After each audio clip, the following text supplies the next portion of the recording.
Bonjour, bienvenue sur la télé de l'envol des oies sauvages. Aujourd'hui, je vais essayer de vous parler un petit peu du Qigong et d'essayer de vous expliquer un peu ce que c'est et à quoi ça sert. Donc le Qigong existe depuis plus de 3000 ans puisqu'il fait partie de la médecine traditionnelle chinoise. En effet, en Chine, les thérapeutes de médecine traditionnelle utilisent plusieurs moyens pour soigner leurs patients. À leur disposition, ils ont la pharmacopée avec les herbes, ils ont l'acupuncture, ce qui est le plus connu en France, ils ont les massages Tuina, ils ont la diététique et il y a également le Qigong.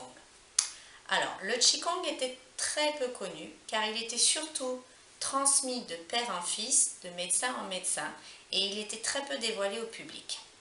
Depuis plusieurs années, quelques dizaines d'années, maintenant ça a été révélé et cela vient même en Occident et c'est pourquoi je peux vous parler du Qigong.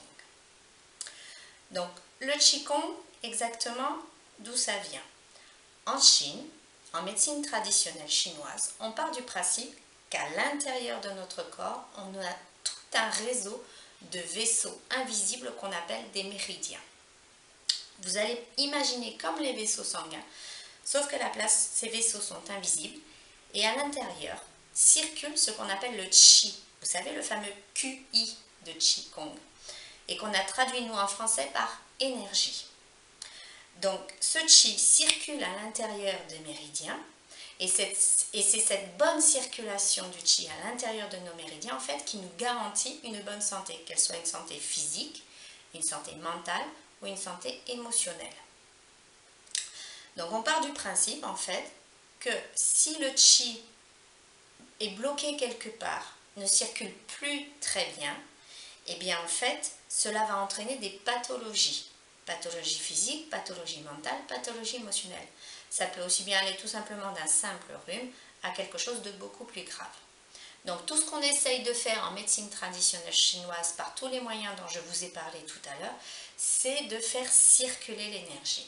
Et c'est également ce qu'on fait en Qigong thérapeutique. On va essayer en Qigong de faire circuler l'énergie pour en fait prévenir les maladies.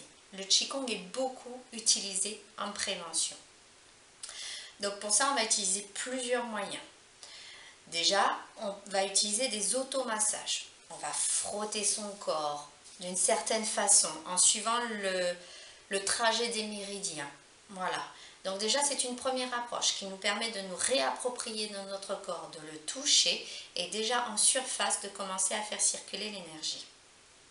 Il y a une deuxième façon utilisée en Qigong, toujours pour faire circuler cette énergie, ce sont des mouvements, des enchaînements de mouvements.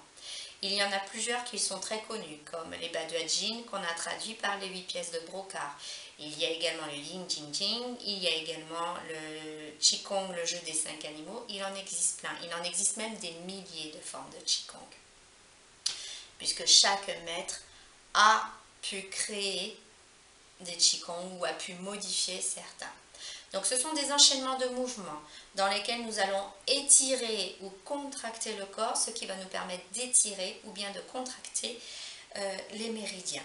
Et donc, tout comme un élastique, quand vous le tirez, vous le relâchez, vous le tirez, vous le relâchez, s'il y a un nœud, finalement, il va finir par disparaître. C'est ce qu'on cherche un petit peu à faire. Donc ainsi, comme ça, on peut remettre en circulation l'énergie et on peut également entretenir notre santé physique, puisqu'avec ces mouvements, nous allons entretenir notre musculation, notre équilibre, nous allons également entretenir notre force vitale intérieure, nous allons travailler la mémoire, puisque ce sont des enchaînements à apprendre, nous allons travailler notre souplesse, nous allons travailler la coordination de nos mouvements, nous allons travailler nos articulations, la souplesse articulaire. Donc, aussi bien en entretenant l'énergie, le Qi, nous allons aussi entretenir tout ce dont on entend parler au quotidien. Voilà, donc ça, ce sont ce qu'on appelle les enchaînements de mouvements. Et puis, il y a une troisième façon en Qigong de faire circuler l'énergie. C'est ce qu'on appelle l'intention en fait, pardon. On utilise pour ça les méditations. On va guider notre pensée. Par notre pensée, on va faire circuler l'énergie en portant notre attention sur certains points particuliers du corps. Donc c'est peut-être la forme la plus puissante en Qigong, mais c'est aussi la forme la plus difficile, la plus compliquée à atteindre. Sur un cours d'une heure, sur les cours d'une heure que je donne, cette partie-là de méditation, malheureusement, on ne peut en faire que 5 à 10 minutes, puisqu'il y a toute la partie mouvement et automassage qui prennent du temps, puisqu'il faut les apprendre. Voilà. Après, il existe des cours spécifiques pour développer les méditations, où on va beaucoup plus travailler sur les méditations. Voilà, j'espère avoir pu vous expliquer un petit peu mieux, un petit peu plus ce que c'était le Qigong. N'hésitez pas en tout cas à poser des questions via le site internet ou la page Facebook si vous voulez des informations complémentaires, ou bien n'hésitez pas à passer me voir dans mes cours éventuellement. Voilà, au revoir.